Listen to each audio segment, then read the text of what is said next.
It was just a regular afternoon. I had just pulled into my own driveway, ready to unwind after a long day.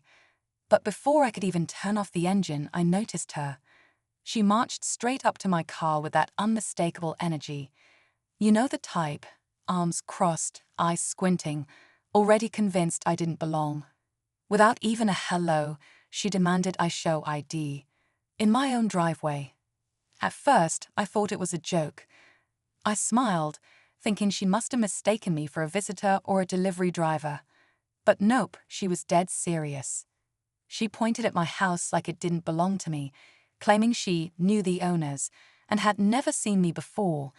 I tried to stay calm, not wanting to escalate things, but inside I was floored. She had no idea who she was talking to. I'm the Homeland Security Liaison for this region. I literally work with law enforcement on identifying threats and keeping the community safe. And here she was, treating *me* like one. I asked her one simple question that made her pause. Just for a second, that confidence cracked. But before I could explain who I was or even pull out my credentials, she took things a step further I never saw coming. And that's when everything started to unravel.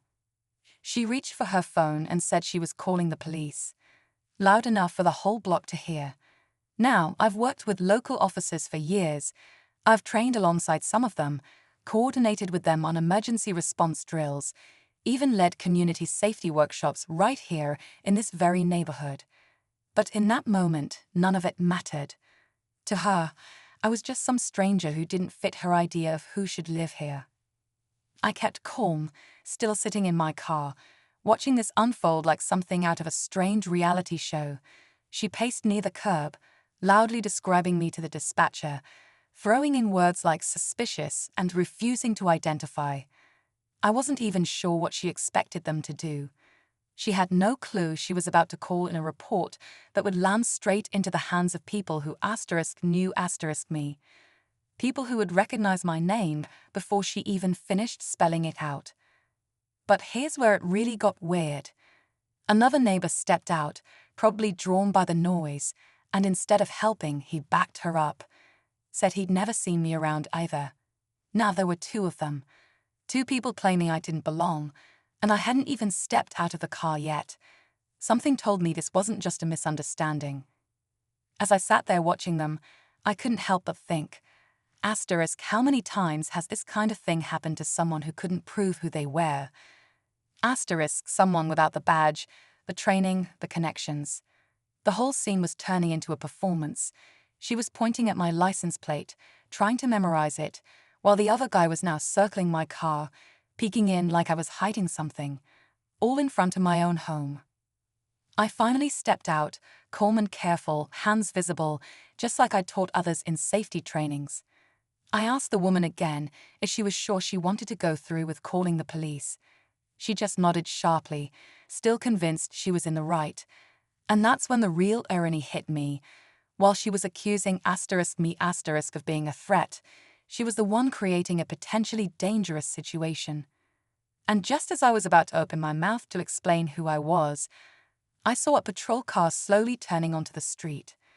The moment that patrol car rolled into view, everything seemed to slow down. The flashing lights weren't even on, but the energy shifted immediately. She waved them down like she was some kind of hero stopping a crime in progress. The guy next to her crossed his arms, smirking like justice was about to be served. Meanwhile, I stood still, keeping my body language calm, but inside, I was boiling. Two officers stepped out. I recognized one of them right away, Officer Dyers. We'd worked together on a regional threat assessment just a few months back, but the way he approached me, I could tell he hadn't recognized me yet. He was in standard protocol mode, asking for ID, trying to de-escalate, not realizing the situation had already been flipped on its head. I handed him my credentials, no sudden moves. His eyes scanned them, then flicked up to my face. That pause, it was brief but heavy. Recognition hit him like a brick. You could almost feel the air shift again, but before he could say anything, the woman jumped in, still talking over everyone. She kept insisting I was lying, demanding they run my plates, that they make sure it's not fake. And just when I thought things couldn't get any more surreal, Officer Dyer's partner leaned in and said something quietly that made both officers freeze. I couldn't hear it, but whatever it was, it changed everything. Officer Dyer's partner stepped back, glanced at me, then at the woman, and asked her to repeat what she'd said earlier. She looked confused, maybe even a little nervous now. He pressed again, this time more direct. "Ma'am, are you absolutely sure this man doesn't live here?" She hesitated, just for a second, but then doubled down, claiming she'd been a resident for over 10 years and had never seen him once. That's when the partner pulled out his notepad and asked for her full name. She looked thrown off, like this wasn't how things were supposed to go. He calmly explained they'd received a recent complaint from the HOA about a neighbor, falsely reporting residents and causing disturbances. Apparently, this wasn't the first time. That hit different, so she had an history of this. Suddenly, this wasn't just a misunderstanding. It was a pattern, and I was the latest target.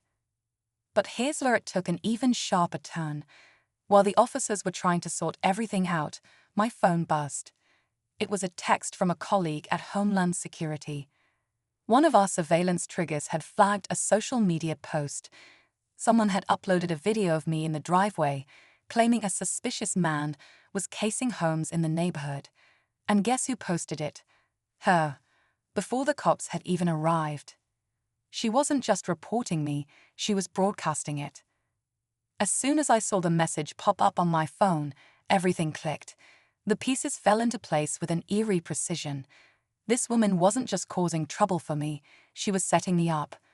The video was already gaining traction online, with people commenting, sharing, and tagging it under the hashtag #suspiciousneighbor.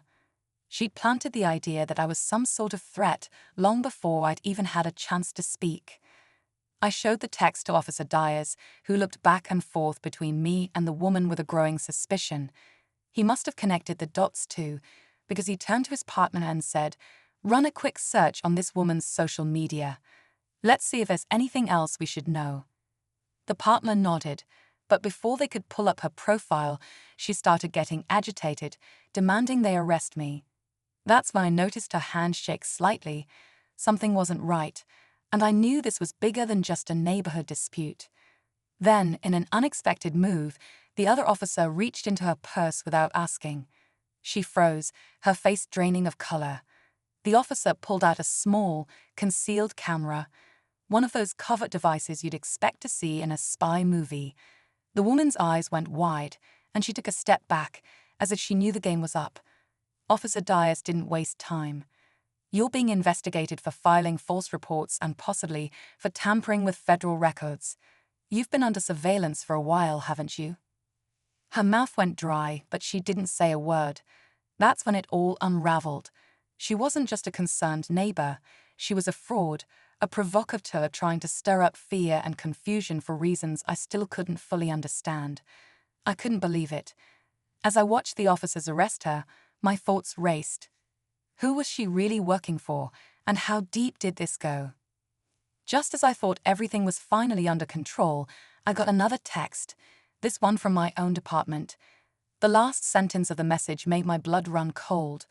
Asterisk, this goes deeper than we thought. Be careful. There's more to this operation. Asterisk. It wasn't over. Not by a long shot. Just as I thought everything was finally under control, I got another text, this one from my own department. The last sentence of the message made my blood run cold. Asterisk, this goes deeper than we thought. Be careful. There's more to this operation. Asterisk. It wasn't over. Not by a long shot. As the officers led her away in handcuffs, I couldn't shake the feeling that I was still missing something. I stood there, still processing what had just happened. The whole neighborhood had watched the spectacle, and I could already hear whispers about the suspicious neighbor. But it wasn't just about clearing my name anymore. It was about what I hadn't seen, the web of lies she'd spun, how deep it went, and who else might be involved. I took a deep breath, glancing over at Officer Dyers. He gave me a brief nod, as if to say, "We'll figure this out." But there was no comfort in his words, just the quiet certainty that this wasn't the end. The social media post she'd made, the hidden camera, the way everything felt so calculated, this was bigger than some random neighbor causing a scene. The final text I'd received haunted me. There was more to this operation than I'd realized, and I was now part of something that stretched far beyond the quiet streets of my neighborhood. I couldn't help but wonder, who else was out there? Who else was watching? It wasn't over, not by a long shot, and I was going to get to the bottom of it, no matter where it took me.